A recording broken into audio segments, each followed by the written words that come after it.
If you're finally looking to get into the gig economy, or if you've had a side hustle for some time, the last thing you want to do is waste your time.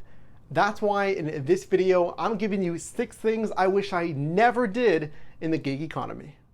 If you're driving on rideshare platforms like Uber and Lyft, actually nowadays, I do not recommend using a seat cover. When I first started, this is actually something that I recommended to drivers, is some kind of seat cover for your rear seats of your vehicle. Well, thinking back on it, really the premise of that was to keep your car seats clean, make the resale value of your vehicle better so you don't have the wear and tear on those back seats. After doing thousands of rides from 2015 to 2017, now thinking about it, I don't think it sends the best message, especially in today's market. Now, back in those years, this was in Pittsburgh, Pennsylvania, it was very new, rideshare, to the marketplace. A lot of people weren't familiar with these apps. So because of that, I think there was really this experimental version of, okay, how is this app actually supposed to work? Am I supposed to talk to my driver? How is this ride gonna go? And then drivers really experimented as well with their car setups. Well, with the prevalence of the commonality of Uber and Lyft, most every passenger knows what to expect. And I don't think it really looks as professional nowadays to have that seat cover, and really isn't gonna do that much for your vehicle. Number 2, keeping with rideshare, this is allowing more than 4 passengers in your vehicle. Something that I admittedly definitely did back on my first real couple months of driving for Uber and Lyft. Now, you'll especially feel pressure with this if you're driving late night weekend hours. And the pressure is going to come from those drunken passengers, maybe in college towns, university areas, from those students that I saw were really pressuring you to fit more than 4 passengers in your vehicle. Definitely do not break to the pressure if passengers, or in this case, students, are pressuring you to fit more than 4 passengers in your vehicle, regardless of the pay, which was very high at the time, and no matter how short that ride's gonna be. Number 3, moving into the delivery space, that's delivering without a hot and cold bag. Now, some of these platforms do give you a complimentary hot and cold bag for customers' food. But let's say I forgot it, or whatever reason I didn't use this hot and cold bag.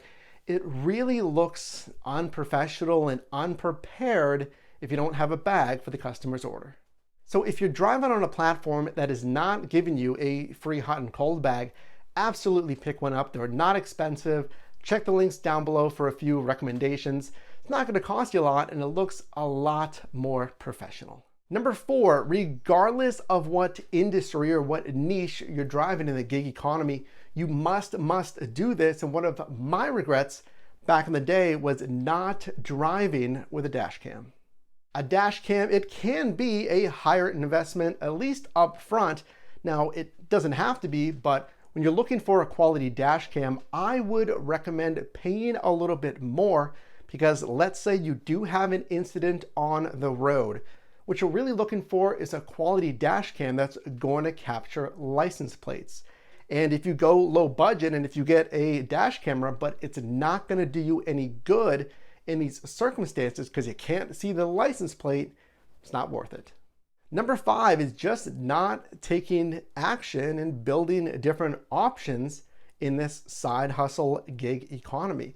If you're just starting, or really regardless of how long you've been driving for, don't be afraid to sign up for different platforms or even experiment in the different spaces in the gig economy.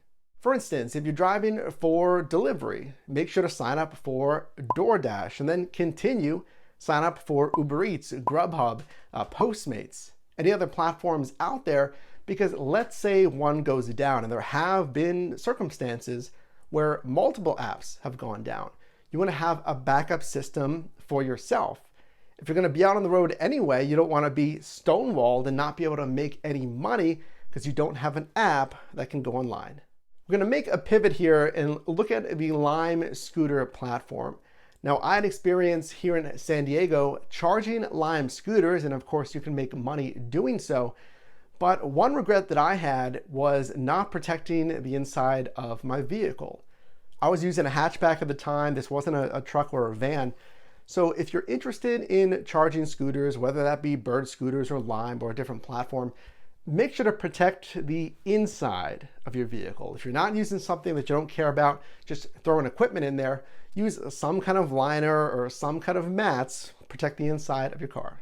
Learn from me. If you're getting into this gig economy, this side hustle stuff, trying different apps, make sure to do it the right way, because the last thing you want to do is waste your time.